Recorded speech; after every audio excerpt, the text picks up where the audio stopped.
Hi, Service Alternatives, and happy Friday to each of you. I've been thinking a lot about grief and loss this week. It might not be the most upbeat way to start my message, but I also think it is one of the most critical things that we can all be paying attention to during this time of COVID. Many of us have lost friends and family members. Others of us have not been directly impacted by it, but probably know people who have. Others of us have experienced other losses during this time that, while not connected to COVID, absolutely create a compound effect of grief. And then there are others of us that are still experiencing losses that might seem inconsequential, but are really important to recognize.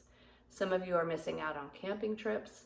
Some of you have missed out on helping out in your kindergartner's classroom. Others of you are missing out on the weekly coffee time that you have with your friends. To me, it's important to recognize that we all are experiencing some level of loss during this time.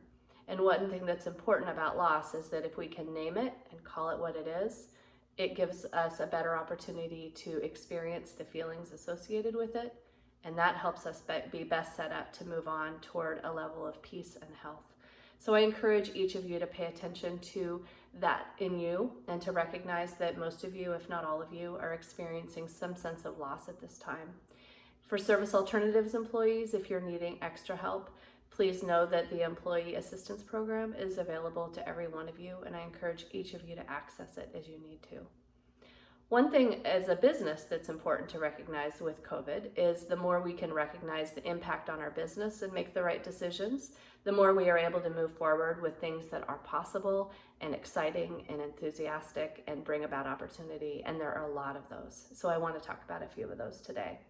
One is that we recently renewed our DDA technical assistance contract, and this is a contract that we provide a lot of different training and consultation all throughout the state of Washington. Much of it is tied to individuals with intellectual disabilities transitioning out of institutions and into the community, and this newest contract renewal is actually very heavy with that. We have a very small but mighty team out of the Linwood office that runs the majority of this contract, Elfie and Martin and Ollie, and then others that are absolutely involved in it as well.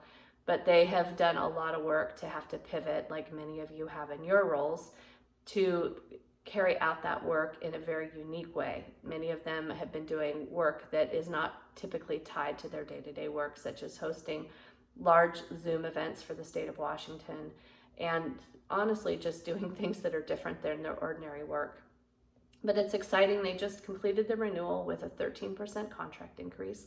And what that represents, I talk about it in terms of contract size, it represents more ability to help more people in the community, which is the mission of Service Alternatives. So it's an exciting renewal, and congratulations to those of you involved with that. There's another program that I want to call attention to today, and that's our Tri-Cities program. The Tri-Cities program actually, since the beginning of the year, has doubled in size, if you can imagine that. And that means that the Tri-Cities program is serving about double the kids that they were serving in January. And to me, that's what we're about. We're about delivering service with excellence to the number of people that need our service delivery. And I am just excited for the Tri-Cities program's growth. Much of that growth in the Tri-Cities is tied to foster care, and Kim is a foster care licensor who, if you can imagine this, has licensed 13 therapeutic foster care homes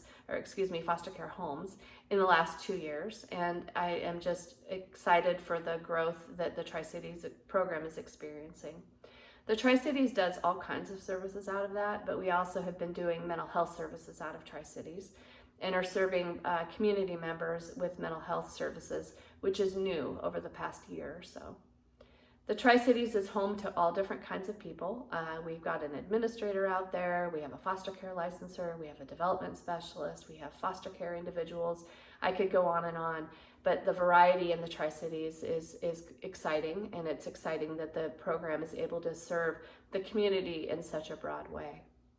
I also want to call out just the empathy I feel for the Tri-Cities area. Tri-Cities, if you don't know, is one of the areas that's still in phase 1 in the state of Washington. It's modified phase 1, but still the level of restriction the Tri-Cities is experiencing, along with Yakima and some other areas, but it's rather substantial. For those of us that are in further phases, and we can look back and imagine how we were experiencing life a bit ago, I think you would feel with me the pain for them in terms of the level of restriction they're experiencing. So my heart goes out to all of you, clients and staff alike that are in the Tri-Cities. The last thing I want to mention today is a lot of times what we are able to get from each other in passing when we're working in the office and we're stopping by and chit-chatting for just a couple of minutes brings a level of connection and a level of relationship that happens in the workplace that's professional but still makes our workplace better and more enjoyable. And that's something that I know a lot of us that have been more remote have really missed. This last week, 3 people, Ashley, Mark, and Peter, hosted a virtual coffee session. They are all employees that work out of the 909 office in Everett, and they're used to starting their day by grabbing coffee and saying hi and good morning and catching up on a couple of life things before getting back to work. And they've missed that, so I love the fact that they scheduled something for this past week. And I encourage each of you to be paying attention to what little things like that you're missing, and to know that that's important. It's actually an important part of work life. And honestly, it makes us more productive. Of course, most of our time is working, but those times to just simply connect or ask somebody how they're doing or share a picture of your new dog, those things matter. And I encourage every one of you, no matter what your work situation, to be honoring that as well. Thank you for what all of you do every single day. Thanks for paying the attention to giving yourself the space to think about your grief or your loss, to give yourself the space to connect with that coworker you miss, and simply to keep proceeding and carrying out the mission of Service Alternatives. Bye, SA.